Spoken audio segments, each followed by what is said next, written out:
Hey, and welcome to another episode of Eight Rice Up. I'm your host, Ryan Rice, and this is my beautiful wife, Maida.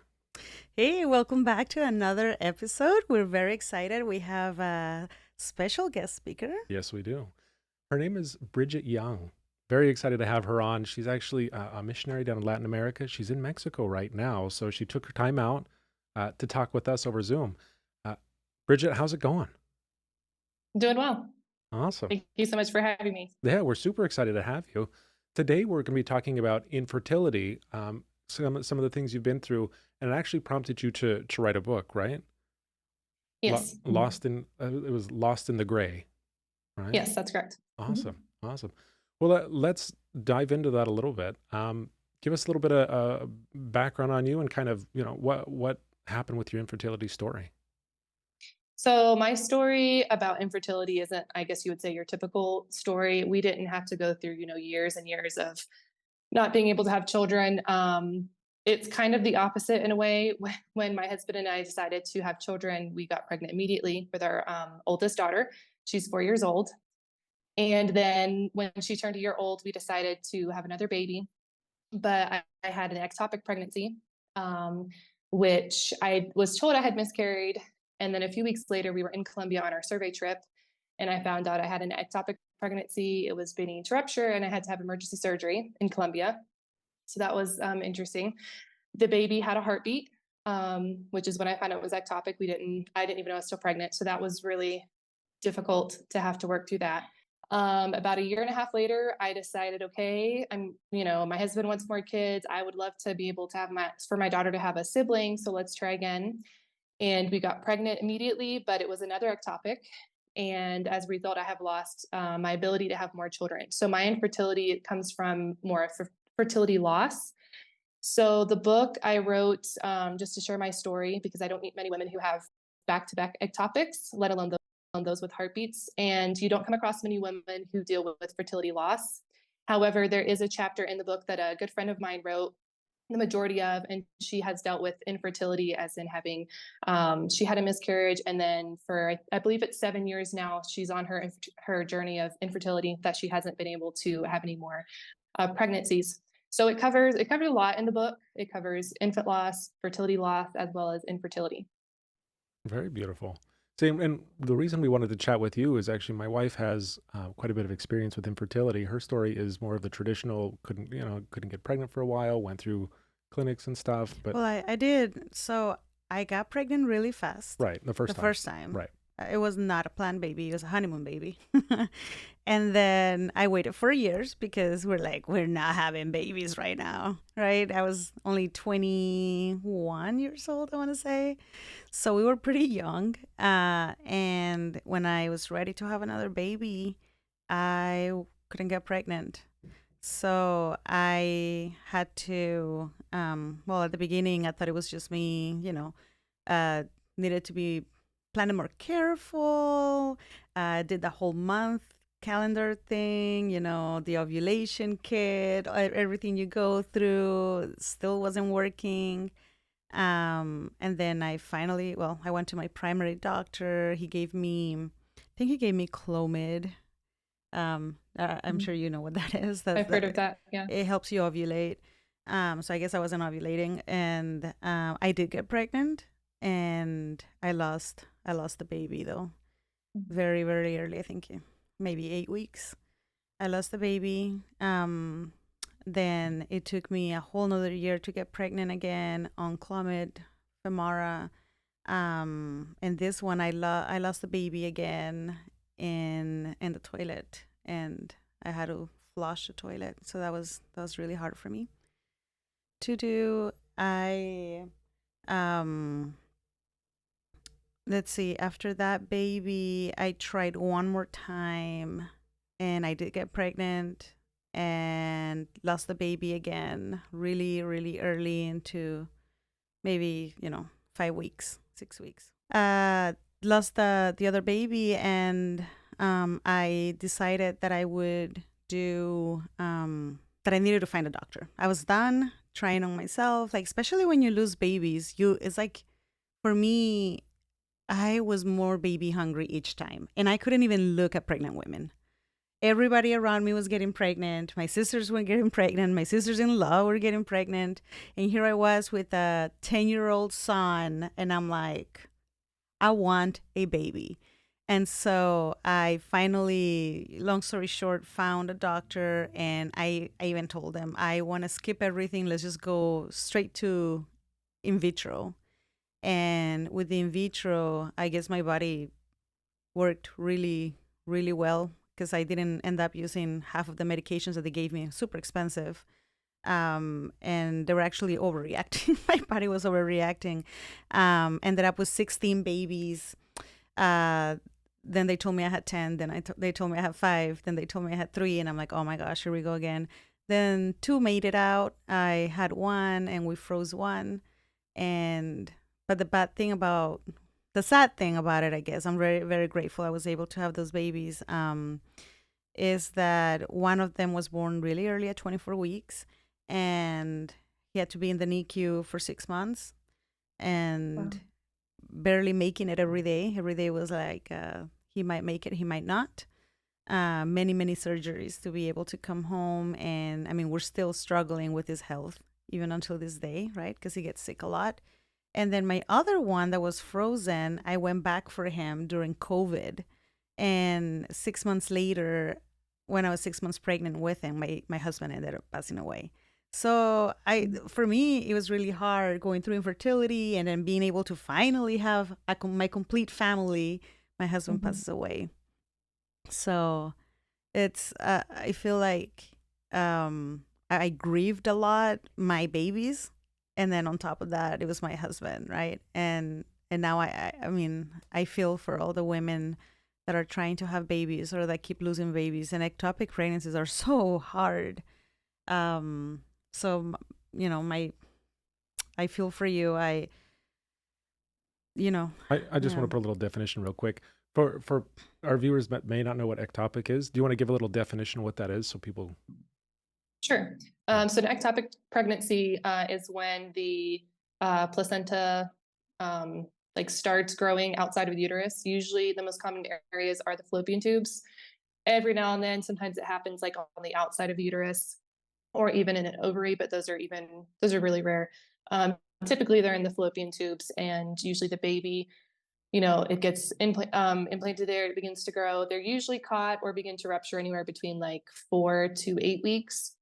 Um, and if they rupture, it can be very dangerous, obviously, for the mother, because a lot of women die every year because they don't know that they have ectopic pregnancies. Mm-hmm. Neither of mine were textbook. My first one was caught at 11 weeks. My second one was caught at 6 weeks, but I had extreme pain with that one that I didn't have with the first one. But it was just weird circumstances. But looking back now, I know the Lord was protecting me, because both times I was in an airplane. And if they Oh had my ruptured on the goodness. airplane, I wouldn't be here today.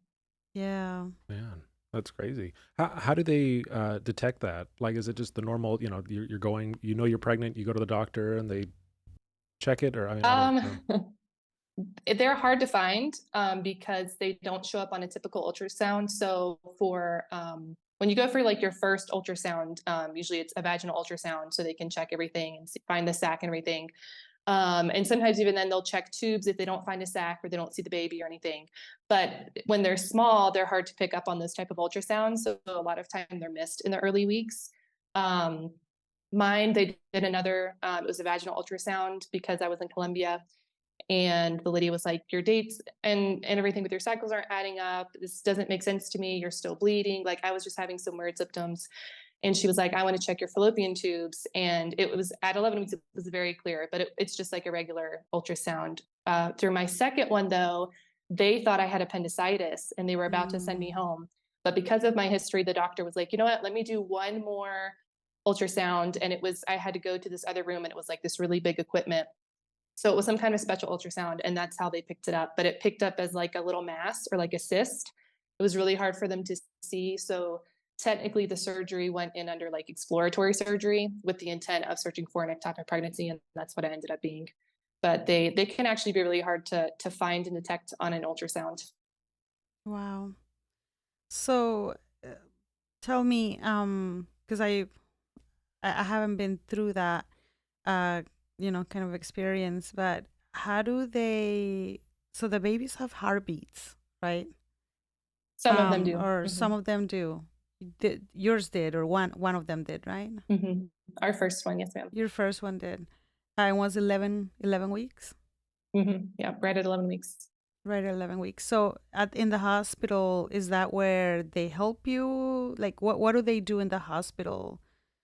It depends on how far along you are. If it's caught, I believe before 6 weeks, you can usually get a shot, which is like a chemotherapy shot. And it allows, I don't know exactly know how it works because I've never had to do it. I know a couple of people who have. It just prevents them from having to do surgery, and Okay. you usually can keep your tube, but it ends the pregnancy and you pass the pregnancy that way. Both of my cases, I had to go into emergency surgery because when they did the ultrasounds, they were like, "Oh, you have a lot of blood in your pelvis already. That means they're rupturing. We need to get you into surgery ASAP." So for those type of emergency situations, it's surgery. Otherwise, you can do a shot. It's the medicine I think starts with an M. It's a really long word, but it's basically a chemotherapy drug that they use. Okay. So are they able to when, well, at least with the baby that was 11 weeks, like, do you get to see like anything? Do they give you the baby, or they're just It's an option. I didn't know it was an option at the time, and that's something I discuss in my book. So because it happened in Colombia and I didn't speak Spanish at the time, and it was just a shock finding out we were still pregnant. Plus, the baby had a heartbeat, but it was like, too bad, so sad. We have to take this pregnancy out or you're going to die. So within like 4 hours, I'm getting rushed into surgery. And I didn't think to ask them for my baby's remains. And that's probably my biggest regret, because I would have loved to have been able to cremate him and do something with his ashes and just, to brought him home. But I didn't think to ask that. I do have pictures from the surgery. And I have a picture of his heartbeat. The lady that discovered the ectopic pregnancy was super sweet. She actually never referred to my baby as a fetus or anything. She kept saying, "Your baby. This is your baby's heartbeat." She made sure I got pictures of his heartbeat. So I do have that, which is really special. Um, but no, I didn't ask for his remains. With my second one, I was very adamant. I was like, "I'm not leaving this hospital without my baby's remains. I don't care how small they are. I don't care if they're cut up in pieces," which is sadly how they have to do the surgeries. I was like, "I'm taking my baby home." And we cremated our second one, whose name is Anaya. Our first one we named Callan, and our second baby is baby Anaya. And we got his ashes put into a picture, of the beach. It's like a resin picture that a lady on Etsy does, which I wish I saved her information because she does beautiful art with ashes and things like that. And we held a memorial service for Anaya, because I didn't think to do that either with Callan, because, if your baby doesn't fit in a casket, it's kind of like, oh, well, why would you have a funeral, even though it's still a baby? So we decided to kind of go against the norm and kind of break that stigma. And our church had a beautiful memorial service for us. And that helped a lot. It helped bring a closure that I didn't really get with Callan's death. Yeah, I was gonna say, because for me, when I had to flush, well, and it was actually my late husband that flushed the toilet, because I didn't want to flush the toilet. I was like, no, my baby, that's my baby there. I mean, I feel like I never had that closure, and I still have dreams about it. I always think about it, and I'm like, well, I was living in Texas at that time, and I just think, well, wow, my baby is somewhere in the drainage of the streets of Texas somewhere, and I mean, it's so hard. It's just so hard. Like, how do you deal with that? So, um, yeah, I don't want to say, wow, you're very strong. You do what you gotta do. But as a mother, for writing a book to help all those mothers that go through that's huge. Well, and I think a lot of women, especially that go through infertility and stuff, because right, like you said, there isn't a casket, so you don't get that closure. You don't have the memorial service. You don't get that closure, No. right? And so like you had a baby, and now it's like, well, now I don't, right? So for you, how did you deal with that? Because I love the progression from the first one to the second one, where the second one you're like, no, we're gonna do this right. We're gonna do it the way we want. How did you deal with it the first time? Oh, not good. So my husband and I were on deputation when we lost our first baby, or our second baby, if I should, because we have a daughter. And for those that don't know, that's when we go around and we raise support from different churches to allow us to get to the mission field we want to go and serve in. And when we got back on deputation, because sadly we were raised kind of in a Christian circle where therapy is only for like soldiers with PTSD or people with, really big, abuse backgrounds. But Christians shouldn't need therapy. And, miscarriages, ectopics, early infant losses were just super common. So you just kind of needed to get over it because you weren't the only one dealing with it. And nobody wanted to talk to me about the fact that my first baby had a heartbeat. And technically, I had a medical abortion, which I just had a really hard time coming to terms with that in the beginning, because as a Christian, I have very strong beliefs that, life begins at conception, and you should do anything you can to save that life. But in my case, and in ectopic cases, there's just, you can't, and the doctors are going to save the mother's life. And I totally understand that now, and I'm okay with that. But after our first loss, we just kept going on deputation. We just didn't talk about it. And, it was just, we're going to get over this and just move past it. And that really caused a lot of hurt. I had problems in our marriage. I had major emotional problems. I got really, really depressed. And eventually I finally got into grief therapy, and it helped a lot. It was really, really hard. And I didn't tell anybody that I was in therapy for a long time. But my family was super, super supportive when they found out. I feel like that stigma, thankfully, has changed in a lot of the circles that we're in. It's becoming more talked about, more understood, and what a need that is.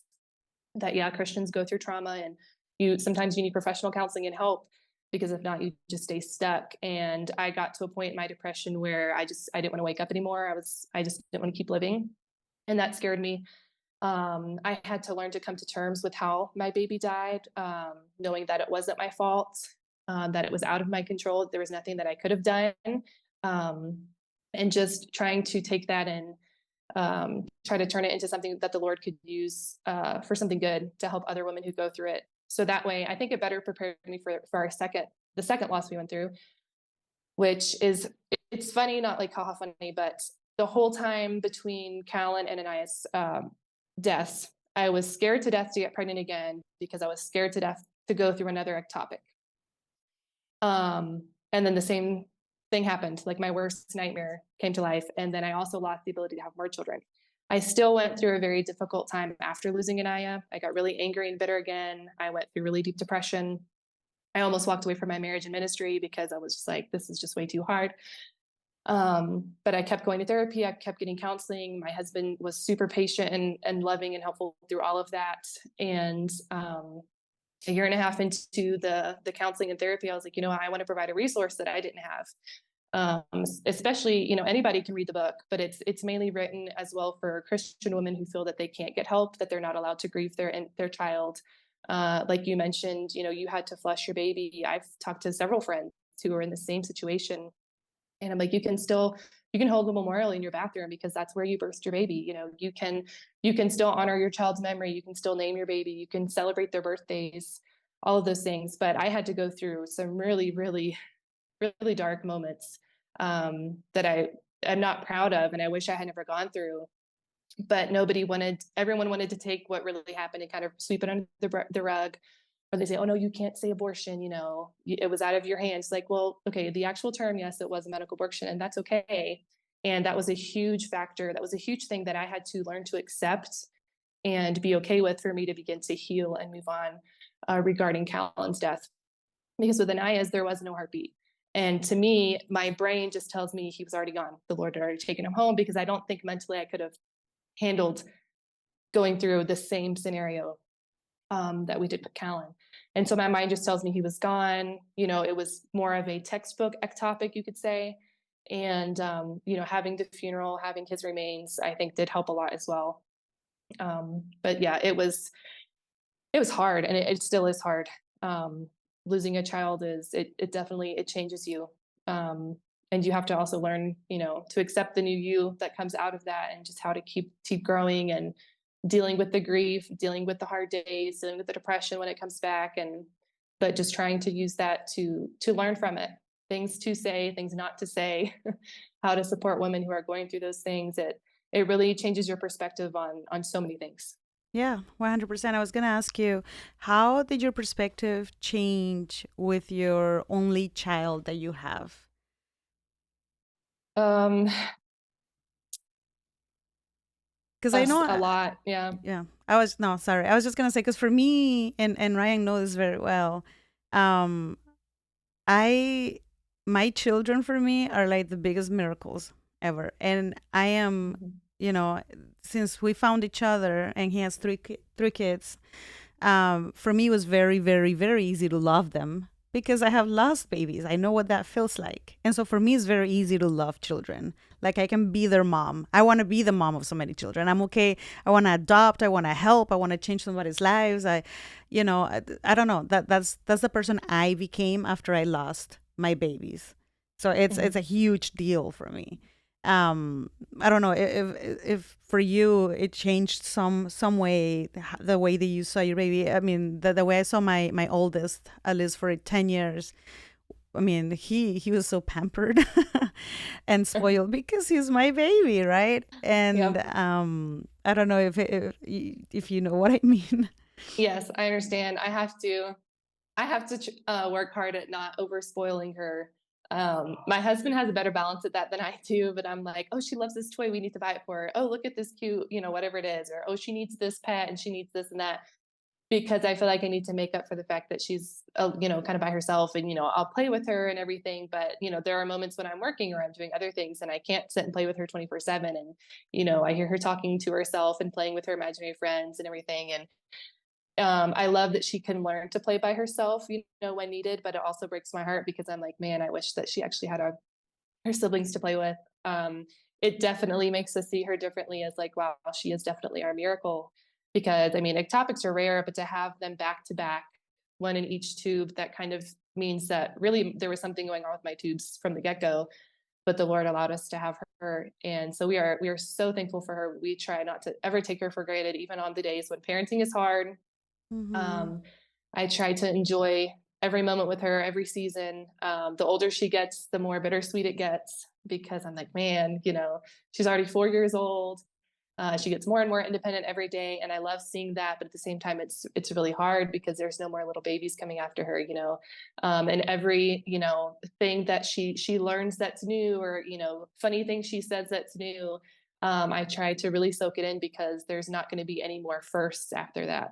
Her first Right. steps were the only first steps that we did get to experience. So yeah, it definitely does change your perspective. I feel like I've gotten more protective Mm. with her, where she's going, who she's going with, the things going on around us, is she Yeah. buckled correctly in the car seat, even if we're on a dirt road, like, the little things that I never would have thought about before. I'm always thinking, is her window locked? Is there anything in her bed that's going to cause her to choke? She becomes Like your just, biggest treasure. Yeah. yeah, exactly. Yeah, that's beautiful. Um, uh, even I want to thank you for being an example for so many moms out there that have lost babies and people that are going through infertility. I mean, just I love your Instagram.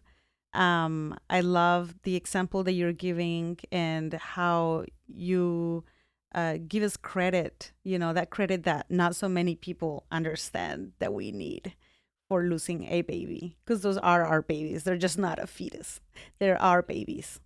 What would you say to what is the best advice you could give a mom that is going through miscarriage or infertility right now? Uh, what is the best advice that you can give her in terms of grief? Um, so I'll deal with the mother going through infant loss first because they're both things to be grieved for sure, but I do feel like they're carried differently. Um, So for a woman who's going through infant loss, whether that's a miscarriage or ectopic or even a stillborn or whatever it may be, there's there's no difference whether you lose your baby at 4 weeks or at 40 weeks. Because as soon as a woman finds out she's pregnant, she's planning the nursery theme. She's making her register on Amazon. She's, planning so many things. When I was very early in my pregnancy with Anaya, my sister and I had plans to go shopping because I had to run to the States for a visa run. And that's when I lost him, was on that trip. And we had plans to go maternity shopping and to pick up some clothes that she had used from her pregnancy, all that stuff. And then all of a sudden it's just gone. And just because your baby doesn't fit in a casket does not mean that you have to be brave. The fake it till you make it is not, it's not biblical. It's does nothing but hurt people. And I know because I did that for almost 3 years after losing Callan, and it really hurt me. It broke me, honestly. So grief, you can say no to baby showers and birthday parties right now. Like, you just tell people, you know what, right now I'm just not able to go, but I know you're going to have a beautiful day with so many people to support you. It's okay to take time, physically heal and rest because your body went through birth. So you physically need to recover. Your hormones are going to have to recover, and that takes time. um, Show yourself grace on the days where you're sitting on the couch and you're ordering pizza for the 10th time. That's okay. You have to take care of yourself. Show yourself grace. Talk to people about it. Talk to your husband. um, Marriage is affected a lot by grief, especially losing a child, and men and women grieve very, very differently. But that doesn't mean that their grief, there just because maybe your husband has moved on faster or vice versa, you can still have carry each other in that grief. Look at the way your husband is grieving and talk about what you need to talk about in your grief, and just learn each other, so that way there's not that on top of the grief that you're going through with losing a child. Name your baby, whether it's baby J, or whether it's, I know some people name them after like little fruits that the baby was the size of during their pregnancy, and I think all of that is so sweet. We chose to give our children a first, middle, and last name because that's just what we decided to do. Because I would much rather tell people, Anaya when Anaya passed, instead of my loss or my topic, Mm. because it just sounds so cold, and it's like there's a separation there, but that baby's a part of your family. Yeah. Anytime we do family pictures, we include hydrangeas for each baby, just to include them in our family pictures, because I don't want ever to forget my children. I mean, a mother can never forget her children. So why would I not include them in things? We have stockings for our babies. They're white stockings It's that we put cute. out at Christmas. It's okay to get things to put in your home for people to see. So many women almost are made to feel that they should be ashamed of their loss because it's such a common thing, or, oh, well, you can get pregnant again, or, oh, these things happen. Maybe give yourself some space from those people that are saying things like, well, at least you can get pregnant, or are you going to try again like 3 weeks after you've lost your baby? You don't need that. You do not need those people in your life right now. You need someone who's going to show up and say, hey, I brought dinner. Hey, I'm here to do your laundry. Hey, I'm here to help you clean. Hey, I'm here to take your kids out so you can just have some quiet time. You need a support system in your life. um, for ladies going through infertility and or infertility loss, I would really say a lot of the same things. Surround yourself with people that are going to help carry you on your hard days while still speaking truth in your life, but not like, oh, well, just keep your head up and stay strong. Well, there's days it's okay to be weak. It's okay to have a day where you just sit and cry and just long for the baby that you can't have yet, or for the ones that you've lost. And it's just been month after month after month, or year after year of never getting pregnant again and not knowing what the future holds. It's okay to grieve those things because those are deep disappointments. That's something that God has created women to do, is to bear children and to have families. And that's a beautiful thing. And that's hard when, God's plan for one woman's life maybe to have 8 children with no losses, Hmm. and then for another lady to just have loss after loss and then years of infertility. It's hard to look at your friends when they're pregnant and to be genuinely happy for them. It's hard to go to all the baby showers and wonder, when will I get mine? Will I ever get mine? Or why will I never get a baby shower again? It's okay Hmm. to grieve those things as well. Get a close group of women that you can trust and that will love on you and carry you and say, hey, I just need to talk to someone today, and I just need to talk about all of the dreams that just seem so out of reach for me right now and may never happen. I just want to talk about what I would do if I had children, what I would, decorate the nursery in, what I would buy if I went to the baby section at Target or Walmart, and talked about, it's really hard for me to see my sister-in-law pregnant right now. It's really hard for me to be genuinely happy for my cousin, whatever it might be. They need that safe space, even if it's, going through grief therapy. Grief therapy 100% is, agree. Yeah. yeah, it's I was not gonna just say for we need. people Yeah. who lose someone, any type of grief, whether it's Exactly. something that you haven't gotten, or a deep hurt or disappointment. Those are things that you can grieve over. Yeah. No, 100% totally agree with you. And we do need people to validate our feelings because there's a lot of toxic people out there that they don't get it, and they're not very considerate of you. And so that I totally agree with you. Thank you for sharing that. I want to say something that helped me when I was grieving my babies is that because I couldn't see any pregnant ladies, even in my family, my sisters, right? I prayed to God one day to take that burden off of me because I really care about others, and I love baby showers. And one day, with that faith that I had, that Heavenly Father, that God would take that burden from me.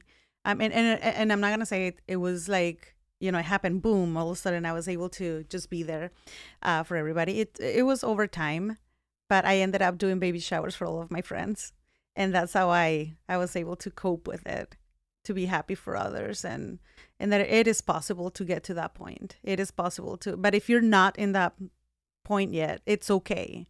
It's okay to not be okay. It's okay that you're missing your baby. It's okay that you can't see somebody pregnant. It's okay that it triggers you.